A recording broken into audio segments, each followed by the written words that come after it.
प्रियंका के साथ दोस्ती एक्चुअली अंकित के साथ दोस्ती थी जो एक्सटेंड होकर प्रियंका के साथ भी हुई। अच्छा रहा मुझे। अब मेरे को लगता है कि ये दोस्ती घर के बाहर भी रहेगी। मुझे लगता है कि शिव से बड़ा झूठा इंसान वहाँ पर कोई है नहीं। बहुत ही भोली सूरत वाला नकाब पहन के रखता है। मेरा बन के पेड़ा खाना शालीन और शिव दोनों ही हैं। तो मतलब इनफैक्ट 2 हफ्ते की दोस्ती में अंकित मुझे जाके कहता कि आगे प्रियंका का ध्यान रखियो।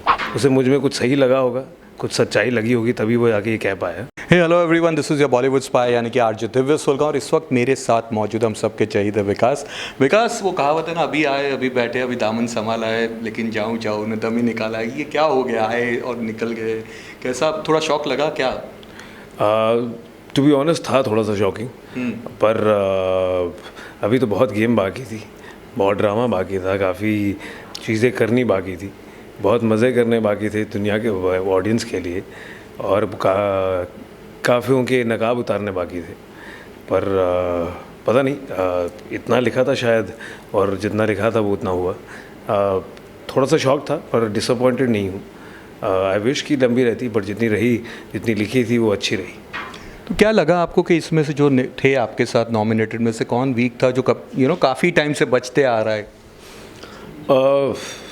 मैं जिसकी इन्वॉल्वमेंट की बात करूँगा, वीक कहना तो मुझे लगता है सही नहीं रहेगा, बट जिसकी इन्वॉल्वमेंट के लिए कहूँगा, क्योंकि मैं काफ़ी mid of the as a wild card आया the mid of the show, और उसके बावजूद मेरे से भी कम जिनकी इन्वॉल्वमेंट थी वो बहुत ज़्यादा प्रोबेबल थे निकलने के। जैसे सृजिता है, सौंदर्या है, और स्टैन है, वो तो खुद भी जाना चाहता था, उसकी तो इन्वॉल्वमेंट ही नहीं रखता है वो, बट दैट्स दैट। सो वो ज़्यादा थे लाजमी जो मुझे लगा कि पहले जाने चाहिए थे। प्रियंका के साथ एक आपकी दोस्ती देखी गई थी, तो क्या कहना चाहेंगे आप उसके बारे में? प्रियंका के साथ दोस्ती एक्चुअली अंकित के साथ दोस्ती थी जो एक्सटेंड होकर प्रियंका के साथ भी हुई, और अच्छे हैं वो दोनों, मज़ेदार लोग हैं। और इनफैक्ट मेरी अगर दोस्ती मुझे लगता है किसी से हुई इस शो में इतने ही ब्रीफ टाइम में, तो वो अंकित है। और अच्छा रहा मुझे, मतलब वी हैड फन। तो मतलब इनफैक्ट 2 हफ्ते की दोस्ती में अंकित मुझे जाके कहता कि आगे प्रियंका का ध्यान रखियो। तो उसमें उसे मुझ में कुछ सही लगा होगा, कुछ सच्चाई लगी होगी, तभी वो जाके ये कह पाया। और अच्छा रहा मुझे। अब मेरे को लगता है कि ये दोस्ती घर के बाहर भी रहेगी। शिव की गेम के बारे में क्या कहना है आपको? लगता है कि उसकी गेम या तो बेटर हो रही है या कहीं अफेक्ट हो रही है बिकॉज ऑफ द मंडली? मुझे लगता है कि शिव से बड़ा झूठा इंसान वहाँ पर कोई है नहीं। और वो एक बहुत ही भोली सूरत वाला नकाब पहन के रखता है, और बहुत ही टाइम पर उनका वो नकाब उतरता है जिसमें वो बहुत स्मार्ट है, वो सडनली उसको वापस पहन लेता है। वो कोई भी मुद्दे को पहले तो झूठ ही रहने दे, पर झूठ को भी सच बनाने की कोशिश करता है। और जो वर्ड नहीं भी हो, कोई मुद्दा नहीं भी हो, तो किसी भी शब्द को भगा के पहले मुद्दा बनाएगा, फिर उसमें से कुछ ही ऐसे कहेगा, अरे अच्छा रहने दो मत बताओ, पता लग गया, जबकि किसी ने कुछ कहा भी नहीं हो। फिर उसको झूठ बना के फीड करता है ऑडियंस को, और शातिर है। पर आई एम श्योर कि अगर सब देख पाएँ तो धीरे धीरे उसका नकाब जो है वो ज़रूर उतरेगा। तो उसकी गेम आपको लग रहा है मंडली की वजह से बेटर हो रही है या कम हो रही है? मुझे लग रहा है कि ये दोनों ही सबकी मिली भगत है। और शिव वो एक ही तरफ चलने वाला जो इंसान है, जिसकी लीश पीछे साजिद जी ने पकड़ी हुई है, तो वो जैसे चाहते हैं वो इस तरफ वो हो जाता है। और वैसा है तो उसकी खुद की कोई गेम नहीं है। अगर आप ध्यान से देखें तो उसका खुद का कोई मुद्दा भी नहीं है। वो सेम रिपीट मोड पे वही, जब भी जैसे भी उसका कोई खुलासा होने लगता है तो वो तेज़ चीख के बस देख के पता लग गया, कर गया, हो गया ये तूने ये कहा, ऐसे करता है कि जैसे वो उससे सामने वाले से बात नहीं कर रहा है बल्कि ऑडियंस को फीड कर रहा है। अगर आप ध्यान से देखेंगे तो आपको ये एक पैटर्न उसका ज़रूर दिखेगा सेम। अदरवाइज़ उसके पास कोई मुद्दा ही नहीं है इस गेम में।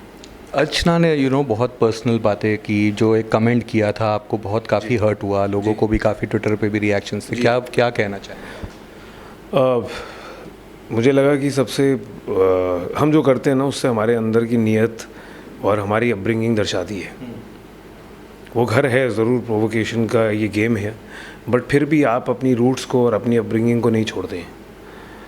मैंने एक वो इंस्टेंस ना चाहते हुए भी, पता नहीं, एक वो बेवकूफ़ी हो गई कि मैं बहुत ही थोड़ा सा वल्नरेबल स्टेट में था उस टाइम, हंसी मजाक में होते हुए एक कनेक्शन हुआ, और फिर मैंने वल्नरेबल होकर उससे एक बात शेयर कर दी।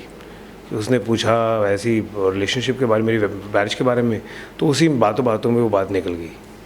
और मुझे लगा यार एक सच्चाई से मैंने शेयर किया है, इंसान उसकी इज़्ज़त रखेगा, पर उसने फिर जाकर उस चीज़ को एक्सप्लॉइट किया और फिर उसके बाद कर्ज किया। तो उस लड़की की छोटी सोच की कोई लिमिट नहीं है। अगर आपको लगेगा कि अभी इसने एक के साथ गलत किया है, तो वो अगली बार दूसरे के साथ और भी ज़्यादा गलत करेंगी, और वो लेवल नीचे ही होता जा रहा है। तो और ऐसा भी नहीं है कि वो सोच उन्होंने यहाँ पर आकर अपनाई है या रखी है। उनके साथ आप जितना रहते हैं तो ऐसे लगता है कि अंदर इतनी गंदगी है और इतनी घटिया सोच है कि वो बार बार कुरेद की और गंदगी निकलती है। तो मुझे लगा ऐसे लोगों के साथ तो 1 मिनट भी अपना टाइम वेस्ट नहीं करना चाहिए। प्रियंका और निमृत को फिलहाल बिग बॉस ने अंदर रूम में बुला के समझाया, ये बात की करके, तो क्या लग रहा है आपको कि अब इनकी दोस्ती हो जाए प्रियंका एंड निमृत? वो तो बिग बॉस ही जाने कि वो क्या करना चाहते हैं। उसके लिए मैं एक्चुअली इससे वाकिफ़ नहीं हूँ कि उनको बुलाकर जो बात हुई, क्योंकि वो अलाउड नहीं था बाहर जाकर उनको शेयर करना।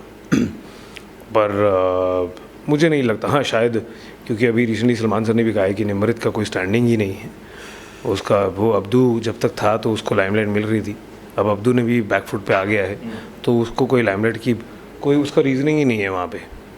हाँ, आप शो के फेस रहे हैं, आपकी फॉलोइंग रही है और आपकी रिकॉल वैल्यू रही है, बट वो कब तक आप खींच लेंगे?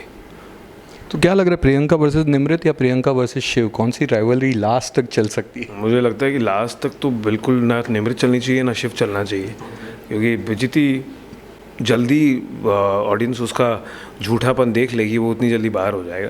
पर अगर वो अपना झूठापन बरकरार रख के शातिर रह के छुपा के पहुंचा तो प्रियंका और शिव। और आपके हिसाब से फाइनल टॉप 5 में क्या लग रहा है, कौन हो सकते हैं? टॉप 5 में कौन हो सकते हैं? ये गेम ना बहुत ही अनप्रेडिक्टेबल गेम है, यही फॉर्मेट भी है इसका। बट मैं चाहूँगा कि अब्दू हो, स्टैन हो। पहले मैंने कहा कि स्टैन बाहर जाना चाहिए क्योंकि इसकी इन्वॉल्वमेंट नहीं है, बट उसकी फॉलोइंग अच्छी है और अगर वो अपना माइंड बना ले रहने का तो उसको ज़रूर रहना चाहिए। स्टैन है और रिस्पेक्टफुल है और ज़्यादातर करके प्रोबेबिलिटी उसकी इज़्ज़त कमाने वाली है। और साजिद जी हो सकते हैं। अब्दू, स्टैन, साजिद जी एंड इसके अलावा मुझे नहीं लगता कोई भी डिजर्विंग है। चलते चलते लास्टली क्या लगता है गेम में मास्टरमाइंड कौन है सबसे? अब सबको पता है, आप बताइए कौन है? साजिद जी। डबल डोल की वो भी साजिद जी भी हैं और सौंदर्या भी है, श्रीजिता भी है। मोस्ट इरिटेटिंग आप बताइए। ऑफ कोर्स अर्चना। धोखेबाज बहुत सारे लोग हैं, एक नहीं है। श्रीजिता है, सौंदर्या है और अर्चना है और